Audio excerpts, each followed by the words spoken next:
Magandang araw mga kaibigan. Bigyan natin ng reaction, opinion itong post ni Joel S. Adaptar.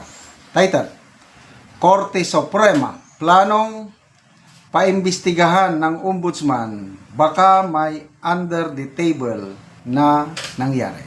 Grabe, no?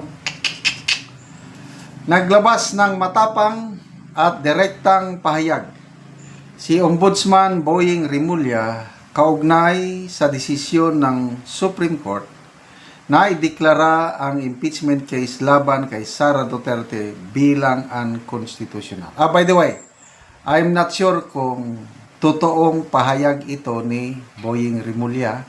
Binabasa ko lang itong post na ito. I hope na totoo. Kung fake news, sorry na lang. So, pagpalagay na lang natin na totoong binanggit niya ito. Anya, sabi ni Rimulya, may mga seryosong katanungan na kailangang masagot kung paano at bakit nauwi sa ganitong ruling ang Korte Suprema. Paiimbestigahan natin yan kung may under the table na nangyari, diin ng ombudsman, na nagpapakita ng kanyang pangamba sa posibilidad ng irregularidad. Okay. Nilinaw ni Rimulya na ang planong investigasyon ay hindi isang pang-atake sa hudikatura, kundi bahagi ng tungkulin ng kanyang tanggapan na tiyakin na walang katiwalian sa kahit anong sangay ng gobyerno.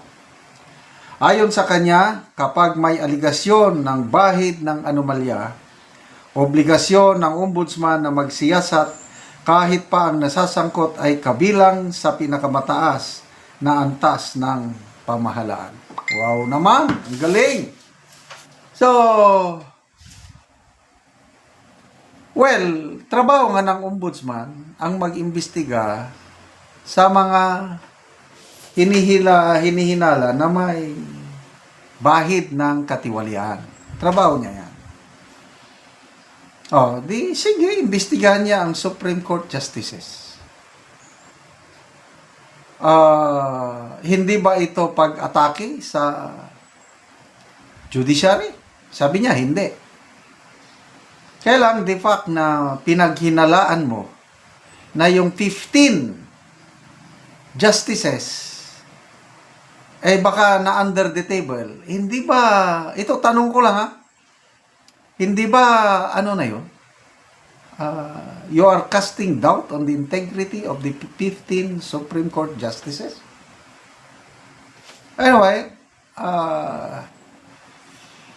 good luck sa investigasyong ito ng Ombudsman.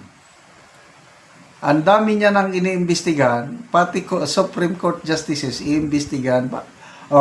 Kumusta naman? Ito, tanong lang ito. Kumusta naman ang investigasyon nyo sa flood control? Kumusta yung pangako nyo noon? Na December 15, may makukulong ng big fish. Sino bang unang nangako niyan? Ang maalala ko lang, ito si Vince Dizon ng DPWH. Sinigundahan itong si Boying Rimulya, sinigundahan ng kanyang kapatid John Vic Rimulya, sinigundahan din ng Pangulo. December 15, walang nakulong. Bago magpasko, walang nakulong. Bago nyo mag-New Year, walang nakulong. Ngayon, anong Pebrero na? Well, may napakulong nga sila, si ex-senator Revilla naman na itinuturing ng iba, ang karamihan na small fees lang siya.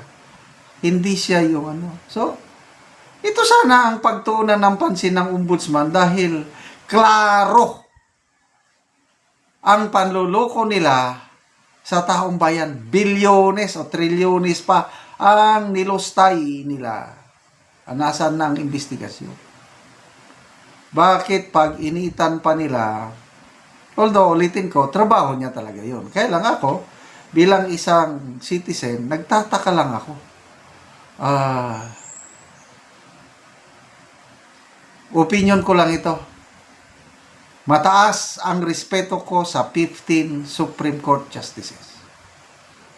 Dahil ang nakikita ko sa kanila, ang kanilang inuuna ang hustisya, ang kapakanan ng taong bayan.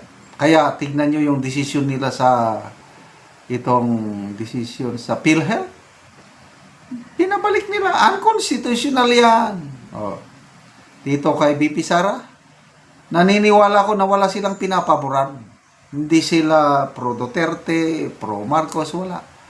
Tinitignan lang nila ano yung patas na interpretasyon ng konstitusyon. Kaya ako, bilang isang mamamayang Pilipino, natutuwa ako at meron pa tayong 15 Supreme Court Justices na puno ng integridad sa aking pananaw.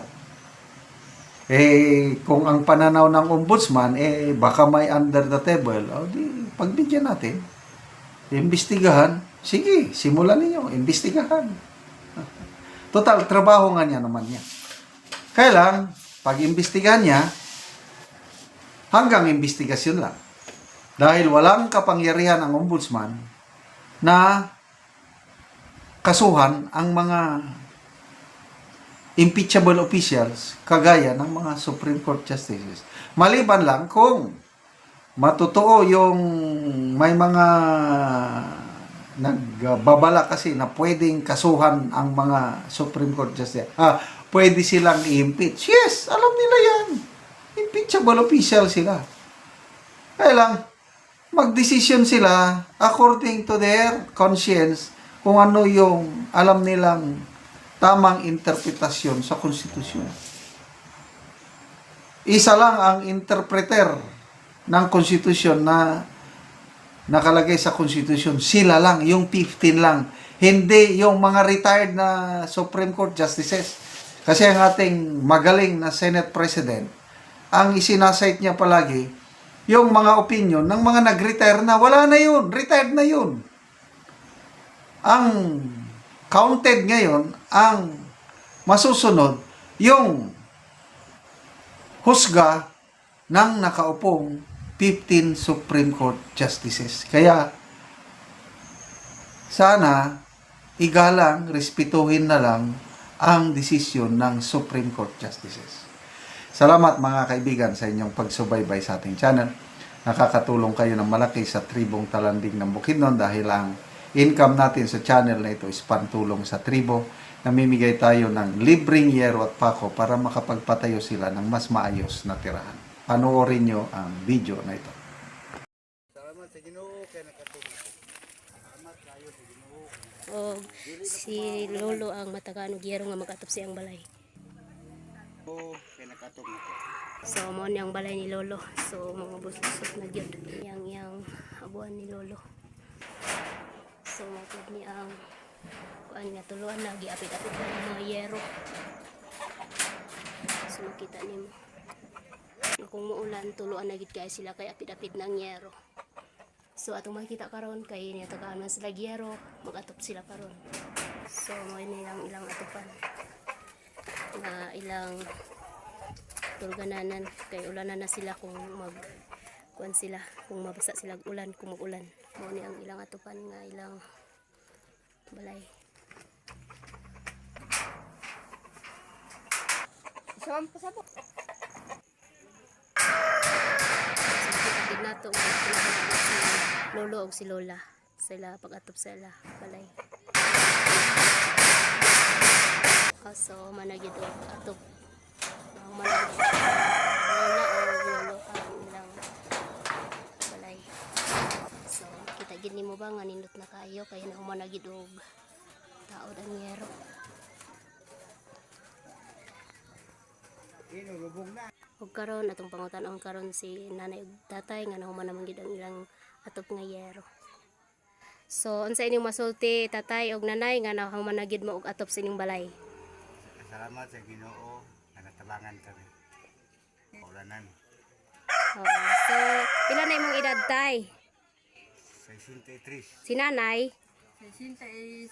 So namoy anak. Na, So tanan na namin yo. tanan na. So pila ka tuig ni ang inyong balay nay nga nainato na nga giapid-apid na lang ang yero. Napulo na. Sige. At sa Ginoo. Salamat kayo sa Ginoo. Sige, salamat po.